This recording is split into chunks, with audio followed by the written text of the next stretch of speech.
Not only has this never been done before, it's never even been attempted before. So I was the first person on Earth to even attempt this journey that is borderline impossible. And after doing it, at least starting from that end of Antarctica, I do believe it is impossible. How do you poop in Antarctica? Uncomfortably. Well, one of the things I had this expedition that I'd learned from a polar friend of mine is a poop hole in my tent. So before, I've been on other expeditions where it's howling, hurricane force winds, and you have to go outside. And I clearly am one who embraces suffering, but that just sucked. That was not fun. So now what I've done is I have a poop hole on my tent where one side is sewn in, the other three are Velcroed. So when the wind is howling outside, I just open the flap, dig a hole in the snow, and can poop away from all the wind. Funnily enough, that was my second date of my wife. I told her to come to the house, and I was like, hey, you want to draw out a poop hole in my tent with me? She had never done that before, strangely. But pooping in a tent, especially when the wind was howling and I would hear the tent, it sounds like a washing machine in there. I would just be smiling like, this is awesome. I'm so glad I don't have to go outside. So because you had the experience of the shittiness of the wind before. Exactly.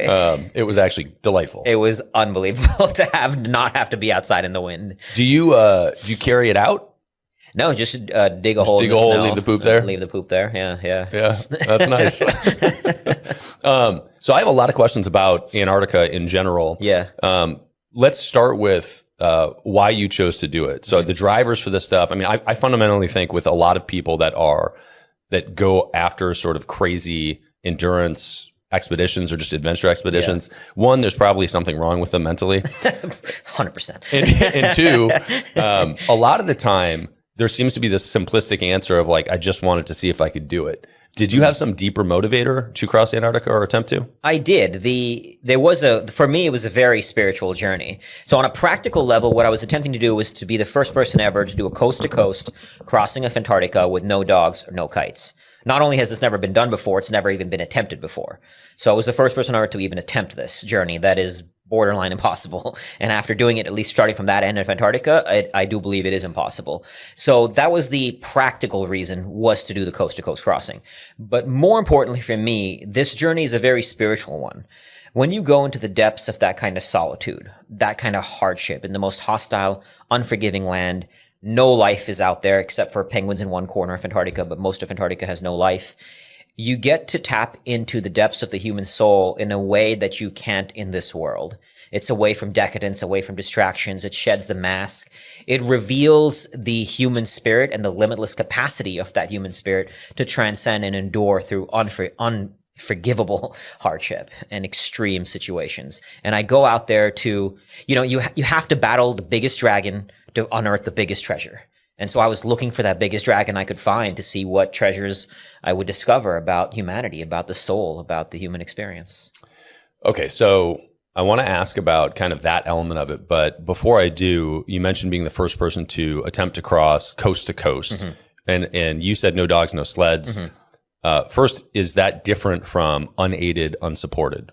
So unsupported means, one, you're having no food drops. Yep. So dragging all your, I was dragging all my food, which is why my sled weighed 420 pounds at the start. Yep. 115 days worth of food and fuel, as opposed to doing food drops, caches elsewhere. And the other part is not using any support in terms of, there's one part of Antarctica that has what's called a spot road, and it's essentially a paved out, flattened surface on Antarctica, and so that would be considered supported because it's paved out. So when it's not paved out, the terrain in Antarctica can be quite challenging. Sure. There's these phenomenon called sastrugi, which are windswept formations of snow that can be quite challenging, to say the least, to navigate. Not to mention you have to then deal with soft snow. There's a lot of challenging elements to the terrain if you're not using any kind of external support.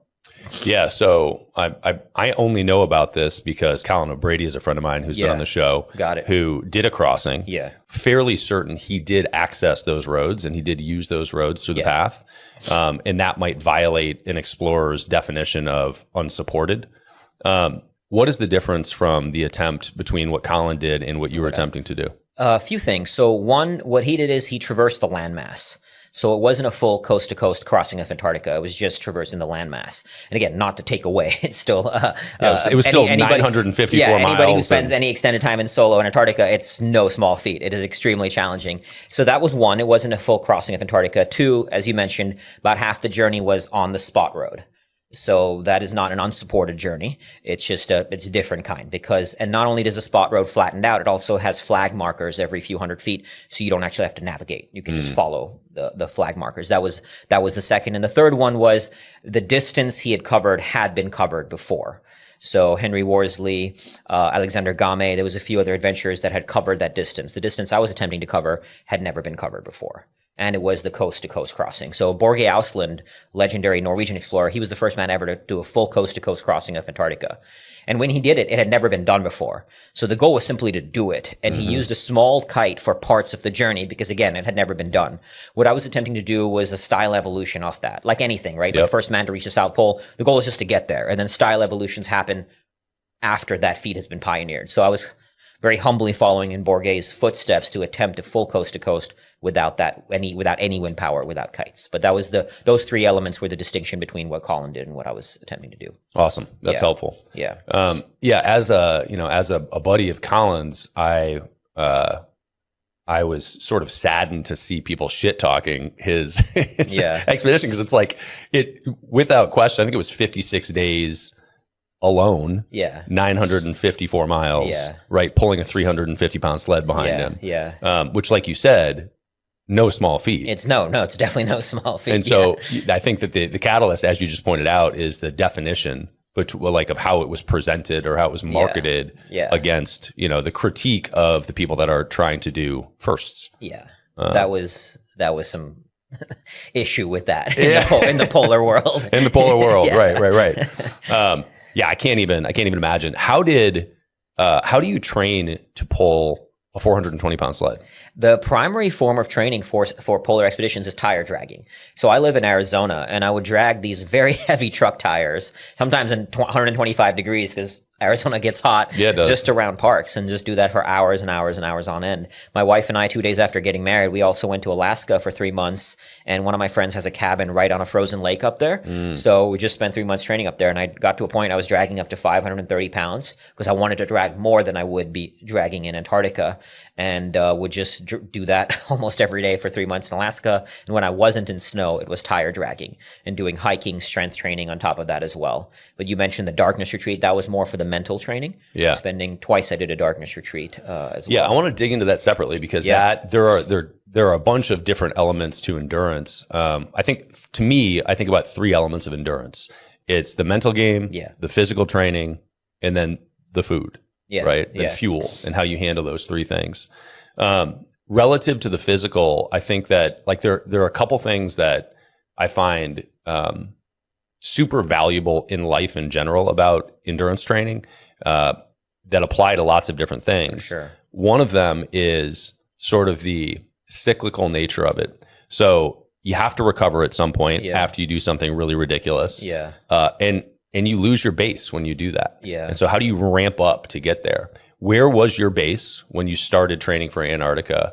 And how much were you pulling a tire around a park? So I had been doing outdoor sports for decades, since joining the Marines in 2004. Got into every outdoor sport you can possibly think of. And in 2012, I did a coast-to-coast crossing of Greenland.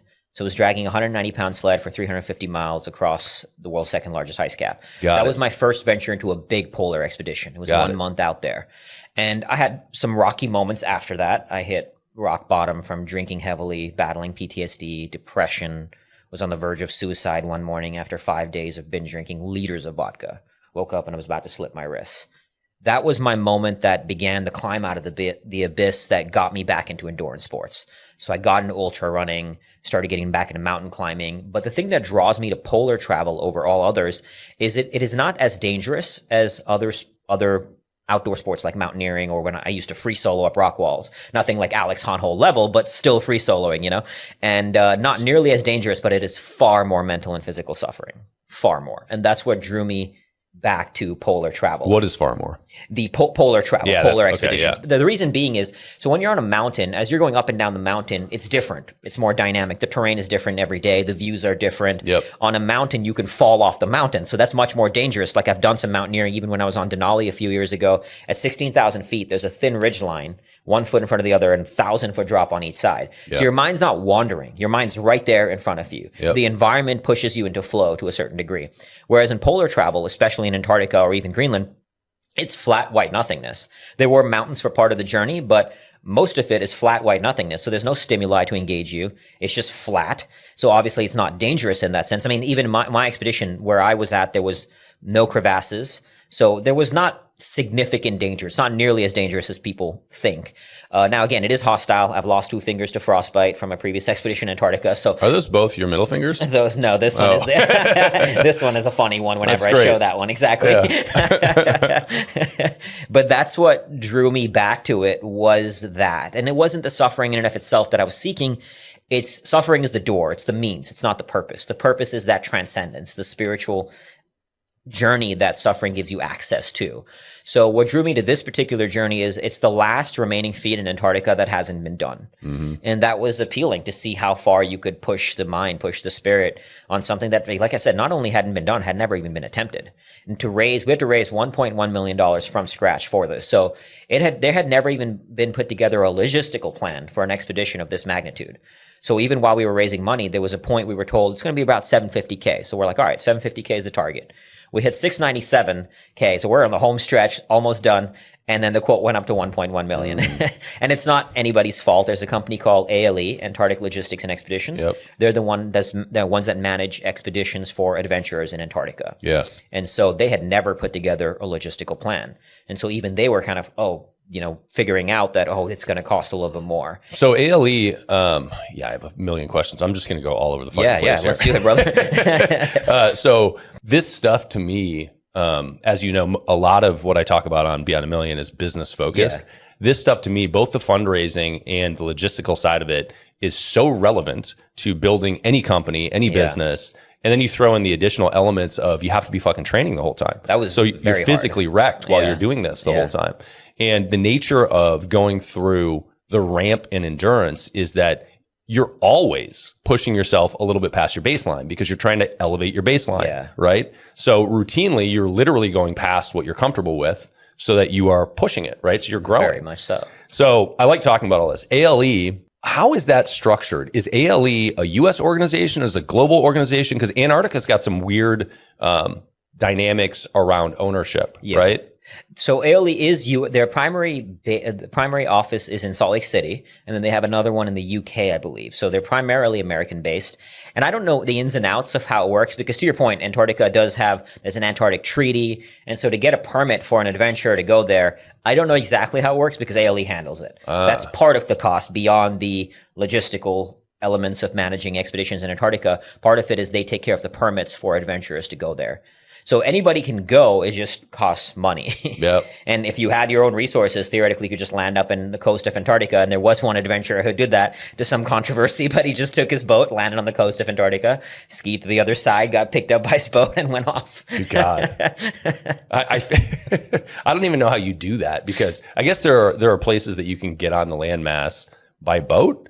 But He had a sailboat, and there are parts where there's a monster ice shelf. Right. But I guess you'd have to find a place that has relatively easy access to kind of hop off onto the land at the right time of year too. Because if you go in Antarctic winter, there's going to be sea ice all around the continent, which is horrifically dangerous. Exactly. Yeah. Are you familiar with that Shackleton story? Of course. Exactly. Yeah. So the book is Endurance for Ernest Shackleton. For those that have not read it, story. It is an epic story. Like it is.